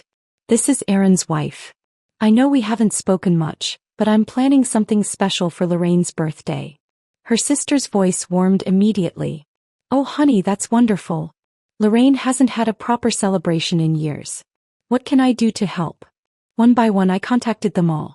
Cousin Patricia, who lived an hour north but promised to drive down. Niece Jennifer with her twin boys who could barely contain their excitement about Aunt Laurie's surprise party. Brother-in-law Frank, who gruffly admitted he'd been meaning to visit but kept forgetting until it was too late. Each enthusiastic response felt like validation, proof that someone in this family recognized Lorraine's worth even if her own children seemed to have forgotten. She always said you were the sweet one, Margaret confided during our third conversation. Lorraine lights up when she talks about how thoughtful you are. My heart stopped. She talks about me? Of course she does. Your family now, dear. She may not show it much, you know how she is with emotions, but she notices everything you do around that house. I hung up feeling like I could float to the ceiling. Maybe my efforts hadn't been invisible after all. Maybe beneath Lorraine's cool exterior lived a woman who simply didn't know how to express gratitude, who'd been hurt too many times to risk showing vulnerability. The menu expanded beyond my original plans. Appetizers became essential. She'd mentioned loving stuffed mushrooms at her book club. I researched wine pairings online, settling on a bottle of Bordeaux that cost more than my monthly phone bill. Fresh flowers would fill every available vase, creating an atmosphere worthy of the woman who'd raised the man I loved. My credit card statements arrived with alarming balances, but I deleted the email notifications without reading them. This wasn't about money, it was about love made tangible, effort transformed into celebration. 3 nights before the party, I attempted my masterpiece, chocolate soufflé with raspberry coulis, a dessert Lorraine had ordered during our single dinner out together. The first attempt collapsed into chocolatey soup. The second burned around the edges. By the third try, my hands shook from exhaustion and caffeine, but the soufflé rose like a miracle, golden and perfect. I photographed it with tears in my eyes, not from frustration but from pure, overwhelming joy. This was what love looked like when it had nowhere else to go but into action. Aaron found me in the kitchen at midnight, surrounded by recipe cards and grocery receipts. "What's all this?" he asked, genuinely curious for the first time in weeks. "Your mother's birthday is Sunday." I waited for recognition to dawn, for him to remember, to offer help, to show any sign that he cared about celebrating the woman who'd given him life. Right. We should probably get her a card or something. A card. After everything I'd planned, everything I'd sacrificed, he thought a drugstore greeting card would suffice. But I simply smiled and said, "I've got it covered." Because I did. I had it all covered. The food, the family, the flowers, the love. Everything except the guarantee that any of it would matter to the people who mattered most. Sunday morning arrived like a cruel joke wrapped in golden sunlight. I'd been awake since 4 a.m., my body humming with nervous energy and the kind of exhaustion that comes from weeks of secret planning. The kitchen had become my war room, every surface claiming its role in the elaborate symphony I'd orchestrated. Steam rose from pots of soaking lentils, their earthy aroma mixing with the sharp bite of marinating chicken. Garlic and ginger paste clung to my fingernails despite 3 rounds of scrubbing. My hair was pulled back in a messy bun, secured with whatever rubber band I'd found in the junk drawer. Sweat beaded along my hairline as I moved between cutting boards, my knife working through onions with mechanical precision. The house felt different in these early hours. Peaceful. Mine almost. I hummed an old tune my mother used to sing while cooking Sunday dinners. Something about love being the secret ingredient that made everything taste better. The melody filled the kitchen like incense, transforming the space into something sacred. Every chopped vegetable represented a prayer. Every measured spice held my desperate hope. The imported saffron I'd splurged on sat in a small dish, waiting to turn plain rice into something golden and magnificent. This wasn't just cooking. It was alchemy, the transformation of raw ingredients into love made edible. My phone buzzed with confirmations. Margaret would arrive at 2. Patricia was bringing her famous dinner rolls. Frank had volunteered to pick up the wine I'd specially ordered. The guest list had expanded to 15 people, each one eager to celebrate a woman they claimed to adore but rarely visited. I wiped my brow with the back of my hand, leaving a faint smudge of turmeric across my forehead like war paint. The chicken pieces turned ruby red as they absorbed the marinade I'd perfected through countless trial runs. Everything was falling into place with the precision of a Swiss watch. The floorboards creaked overhead. Someone was awake. My heart rate quickened, but I forced myself to maintain the rhythm of my work. Just a few more hours of secrecy, then the glorious reveal. I pictured Lorraine's face when she walked into a room full of family, surrounded by the aromas of her childhood, celebrated by people who understood her worth. Footsteps descended the stairs. Heavier than usual, deliberate. Lorraine appeared in the kitchen doorway, still in her bathrobe, hair wrapped in curlers that made her look younger somehow. Her eyes swept across the controlled chaos I'd created. Ingredients covering every available surface, multiple pots simmering on the stove, the organized madness of a woman with a mission. "Morning," I said brightly, not pausing in my vegetable prep. "Sleep well." She didn't answer immediately. Instead, she walked deeper into the kitchen, her slippers making soft shuffling sounds against the tile. She examined my work with the critical eye of a health inspector, taking in the expensive ingredients, the professional-level organization, the sheer scope of what I was attempting. Then she spoke, her voice sharp enough to cut through the warmth I'd been building all morning. "Acting like this is your house already?" The knife in my hand stopped mid-chop. The words hit me like a physical blow, knocking the breath from my lungs. I turned to face her, searching her expression for any hint that she was joking, that this was some kind of test I could still pass. But her eyes were cold, flat.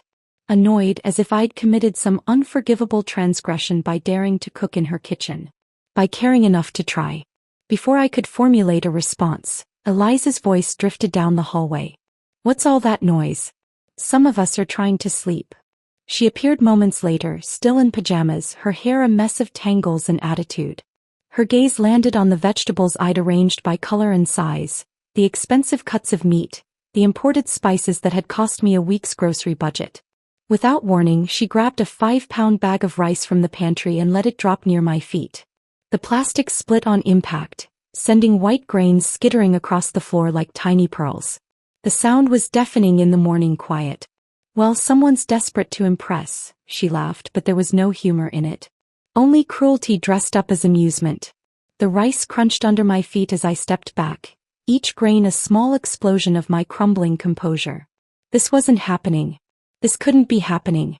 Not after everything I'd planned, everything I'd sacrificed, everything I'd hoped for. Aaron's footsteps announced his arrival before he appeared, drawn by the commotion. He took in the scene with sleepy eyes, his mother's stern expression, his sister's satisfied smirk, me standing in a puddle of rice with my dreams scattered around my ankles. I looked at him with every ounce of faith I had left, silently begging him to defend me, to explain, to show them that I was his wife and this was supposed to be my home too. He shrugged, the gesture so casual it felt rehearsed. Maybe don't overdo it. No one asked you to be the hero. The words landed like the final nail in a coffin I hadn't realized I was building. My hands froze completely, the knife suspended above a half-chopped onion. The humming stopped. The hope died. Heat rose in my face, but it wasn't from shame, it was from clarity. Crystal clear, devastating understanding that burned away every illusion I'd been clinging to for 3 months. They didn't want me to succeed. They didn't want to be surprised. They wanted me to stay in the background, invisible and grateful, putting in effort without expecting recognition or love in return. I was a convenience, not a family member. A service provider, not a daughter-in-law. The rice continued to crunch beneath my feet as I stood perfectly still, finally seeing the truth that had been hiding in plain sight all along. The silence that followed Aaron's words stretched like a wire about to snap. I stood there, surrounded by scattered rice and shattered expectations, waiting for someone, anyone, to realize what they'd just done. But Lorraine simply stepped over the mess and began making her coffee. Eliza yawned dramatically and announced she was going back to bed. Aaron grabbed his phone and disappeared into the living room. They left me standing there like a broken appliance they'd grown tired of using. I bent down slowly, gathering handfuls of rice with robotic movements. Each grain felt like a small defeat between my fingers. The expensive ingredients I'd lovingly arranged seemed to mock me from their positions around the kitchen. Witnesses to my humiliation, evidence of my foolishness. The day crawled by with agonizing normalcy. Lorraine watched her morning talk shows. Eliza painted her nails on the kitchen counter, pointedly ignoring the remaining evidence of my preparations. Aaron worked on his laptop, occasionally glancing up with an expression that suggested he'd already forgotten our morning encounter. But I remembered everything. Every dismissive glance, every cruel laugh, every moment they'd made me feel like an intruder in what was supposed to be my own home. As evening shadows crept across the kitchen floor, something inside me shifted. Not broke, shifted. Like a lock finally clicking into the right position after months of fumbling with the wrong key. I waited until the house settled into its familiar rhythm of indifference. Lorraine retreating to her bedroom with her mystery novel. Eliza disappearing upstairs with a bag of takeout she hadn't offered to share. Aaron sprawled on the couch, lost in whatever world existed behind his laptop screen. Then I began my work. I moved through the kitchen like a surgeon performing the most important operation of my career. Every ingredient I'd purchased, every item I'd carefully selected, every piece of my broken dreams, I reclaimed them all. The grass-fed beef went into a cooler bag first. 4 pounds of premium meat that had cost me $63. I wrapped it carefully, my movements precise and deliberate. This wasn't theft, this was justice. The saffron came next. Those precious golden threads still in their tiny glass container. $38 per ounce, more valuable than gold, purchased with money I'd earned through nights of overtime and skipped lunches. My fingers didn't shake as I placed it in the bag. Jar by jar I emptied the pantry of my contributions. The imported olive oil from Italy. The aged balsamic vinegar. The specialty spices I'd researched and ordered online. Each item represented hours of my life. Money from my account, hope from my heart. The refrigerator surrendered its treasures without protest. Organic vegetables that had cost more than Eliza spent on her weekly manicures. The expensive cake mix from Delacroix Patisserie, still in its elegant box, still promising celebration for people who didn't deserve it. I found the birthday candles in the junk drawer, 62 of them in a rainbow of colors. I'd counted them twice at the store, imagining Lorraine's face illuminated by their warm glow. Now they felt like tiny weapons of my own naivety. The wine went into its own bag. That $130 bottle of Bordeaux I'd researched for hours, chosen specifically because it was born the same year as Lorraine. I'd imagined proposing a toast, watching her eyes light up with surprise and gratitude. What a fool I'd been. My phone buzzed with messages from the family members I'd contacted. Margaret asking what time she should arrive. Patricia wondering if she needed to bring anything besides the dinner rolls. Frank confirming he'd picked up the ice. I stared at the screen, these people who were already driving toward disappointment, toward an empty house and a woman who'd never appreciated their effort either. My fingers hovered over the keyboard, crafting and deleting responses. Finally, I typed the truth. Plans changed.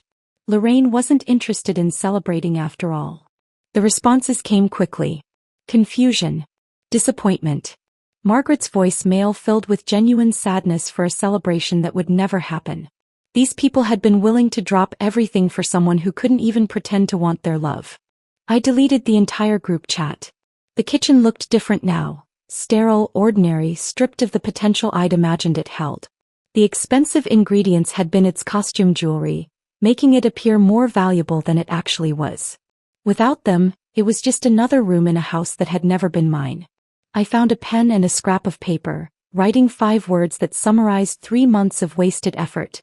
Feed your ego. It's the only thing you ever appreciated. The note fit perfectly on the top shelf of the pantry, tucked behind an old box of crackers where Lorraine would eventually find it. Not today, maybe not tomorrow, but someday when she was looking for something that used to be there. My duffel bag packed itself with surprising efficiency. 3 months of marriage and everything I truly owned fit into a single piece of luggage. The wedding photos stayed on the dresser. They belonged to the woman who'd believed in fairy tales, not the one who was walking away from them. I called Sarah, my college roommate who'd been texting concerned messages for weeks. "Can I crash on your couch for a while?" "Of course," she said without hesitation. "What happened?" "I'll tell you when I get there." The front door closed behind me with a soft click. No dramatic exit, no tearful confrontation, no explanations that would fall on deaf ears anyway. I simply walked away from the house that had never been home, carrying nothing but what belonged to me and the quiet dignity I'd finally remembered how to wear. The night air felt crisp against my skin as I loaded my car, each breath filling my lungs with something I hadn't tasted in months: freedom. Sarah's couch had become my sanctuary, an island of peace in an ocean of uncertainty. I'd spent the day in borrowed pajamas, drinking tea that actually tasted good for the first time in months. My phone sat face down on the coffee table, deliberately ignored, its silence more comforting than any conversation I'd had in weeks. But at exactly 6:15 p.m., it began to buzz with the persistence of an angry wasp. I flipped it over reluctantly. Margaret's name flashed across the screen, followed immediately by Patricia's. Then Jennifer's. A cascade of missed calls and increasingly frantic text messages painted a picture I didn't need to witness firsthand. "Honey, we're standing outside Lorraine's house and no one's answering the door. The lights are on but something's wrong. Should we be worried? Patricia drove 2 hours for this. What's happening?" Sarah emerged from her bedroom, hair wrapped in a towel, drawn by the constant buzzing. "Your phone's having a seizure." "It's starting," I said quietly, and somehow she understood without explanation. The doorbell at Lorraine's house would have chimed its familiar 2-note melody at exactly 6:30. I knew because I'd timed everything perfectly, accounting for Margaret's tendency to arrive early and Frank's habit of showing up fashionably late. The sound would have echoed through the house like a gunshot, shattering the illusion of normalcy they'd constructed after my departure. My phone rang again. This time it was Frank. "What the heck is going on over there?" His voice boomed through the speaker before I could even say hello. "Patricia's standing on the porch with her famous dinner rolls and nobody knows why we're here." Through the phone, I could hear the murmur of confused voices, the rustle of gift bags, the awkward shuffling of feet belonging to people who dressed up for a celebration that didn't exist. "Frank, I'm not there anymore." "What do you mean you're not there? You called us. You planned this whole thing." The weight of what I'd set in motion crashed over me like a wave. These people had rearranged their Sunday evenings, driven distances, prepared food, wrapped gifts, all because I'd convinced them that someone cared enough to celebrate Lorraine properly. "I need to hang up," I whispered, but Frank's voice cut through my retreat. "Hold on, someone's opening the door." I should have ended the call. Should have spared myself the second-hand humiliation about to unfold. But some masochistic part of me needed to hear what happened when reality collided with expectation. Aaron's voice filtered through the phone, muffled but audible. "Oh. Hi everyone. We weren't expecting company." Margaret's confusion rang clear as a bell. "Expecting company? Aaron, dear, your wife invited us for your mother's birthday celebration. Where is she?" The silence stretched so long I wondered if the call had dropped. Then Eliza's voice, sharp with defensive irritation. She's not here. And there's no party. I don't know what she told you people, but... What do you mean there's no party? Patricia's voice carried the indignation of someone who'd spent hours perfecting dinner rolls for ungrateful recipients. She called me personally. Said Lorraine deserved to feel special. We've been planning this for weeks. More silence. The kind that grows heavier with each passing second, weighted with implications and uncomfortable truths. Frank's voice came through clearly now, closer to his phone. Where's your wife, Aaron? She left. Yesterday. The collective intake of breath was audible even through my phone's tiny speaker. 15 people processing the same devastating realization simultaneously. They'd been pawns in someone else's family drama, witnesses to a marriage's collapse disguised as birthday planning.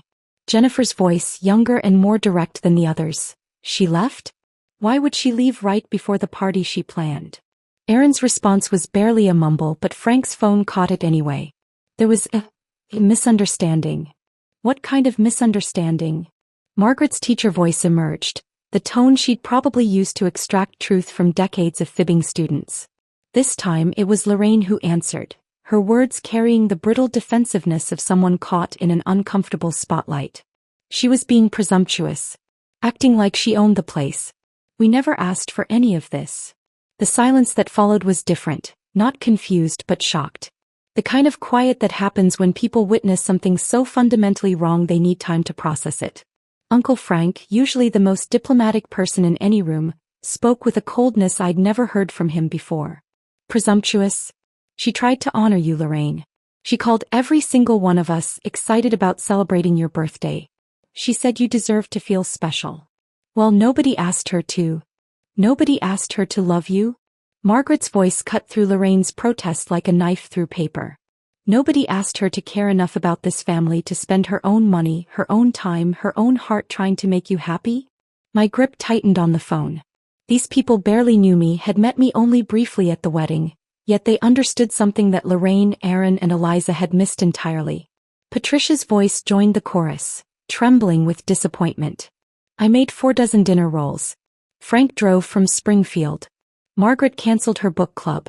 We did all this because that sweet girl convinced us you were worth celebrating. And where is she now? Frank's question hung in the air like an accusation. The one person who cared enough to organize this whole thing? Aaron's voice was smaller now, defensive but defeated. She overreacted. Made a big deal out of nothing. Nothing. Jennifer's laugh held no humor. She invited your entire extended family to celebrate your mother's birthday, and you call that nothing? The conversation continued, but I could no longer bear to listen. I ended the call and set the phone aside, my hands shaking not from sadness but from vindication.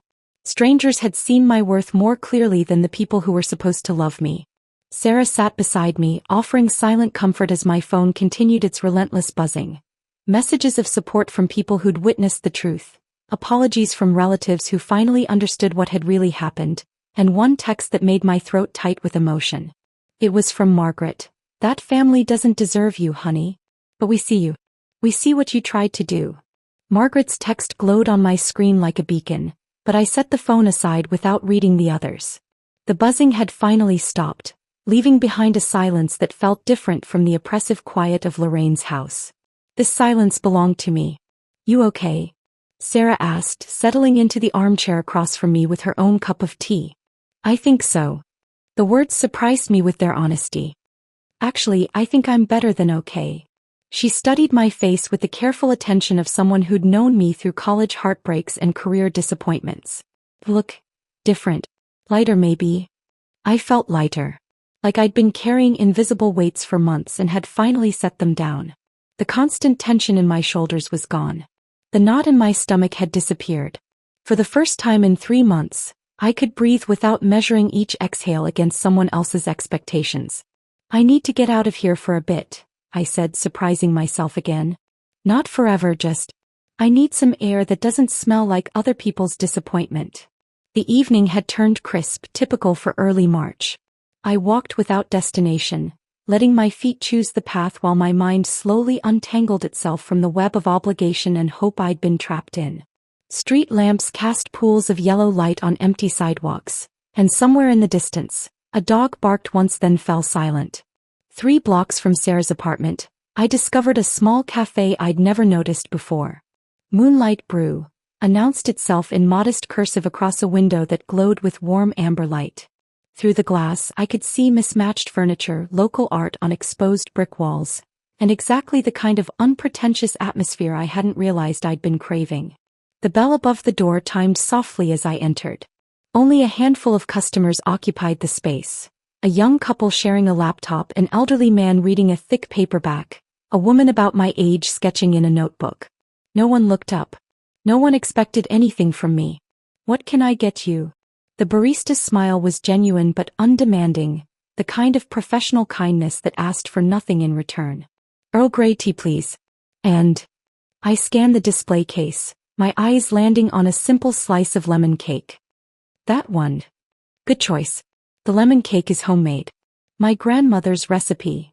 The word grandmother might have stung in another context, another life. Tonight it just sounded pleasant.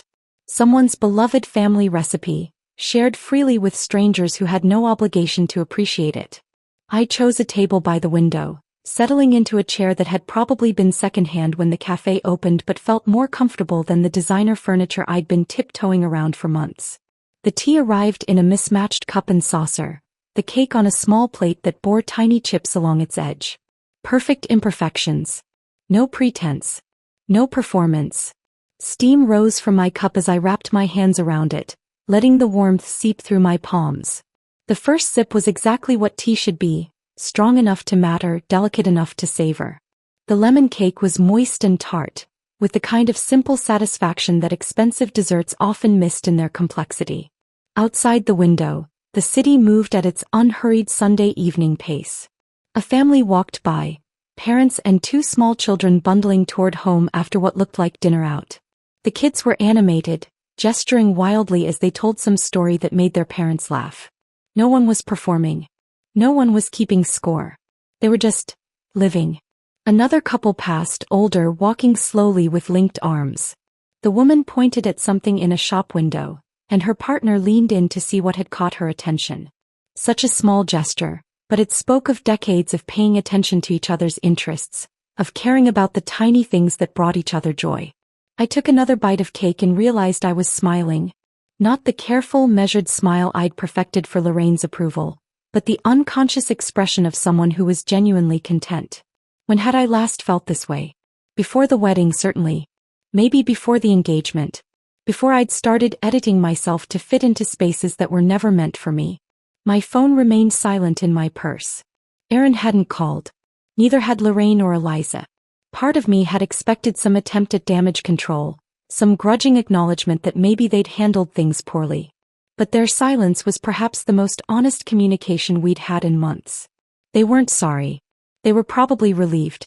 The realization should have hurt, but instead it felt like the final piece of a puzzle clicking into place. I'd been trying so hard to earn love from people who had no intention of giving it, fighting for acceptance from those who'd already decided I didn't belong. The woman at the corner table closed her sketchbook and stretched, catching my eye as she looked around the cafe. She smiled. Not because she knew me or wanted something, but just because humans sometimes smile at each other for no reason other than shared existence in a pleasant space. I smiled back and the gesture felt as natural as breathing. Outside, the family with small children had returned, walking the other direction now. One of the kids had convinced someone to buy him ice cream despite the March chill, and he was eating it with the focused determination of someone who knows this moment won't last forever. That's what this was, I realized. This moment, this peace, this freedom from the exhausting work of trying to be someone else. It was ice cream on a cool evening. Simple, perfect, and entirely mine. The tea had cooled to the perfect drinking temperature, and the cake had disappeared bite by bite while I watched the world continue its gentle rotation outside my window. For the first time in 3 months, I wasn't waiting for anything. Not for approval, not for acknowledgement, not for love that came with conditions in fine print. I was just here in this moment, complete and whole and exactly where I belonged.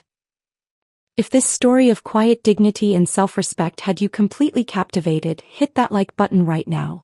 My favorite part was when she silently reclaimed every single ingredient she'd bought, taking back her dignity one piece at a time. What was your favorite moment?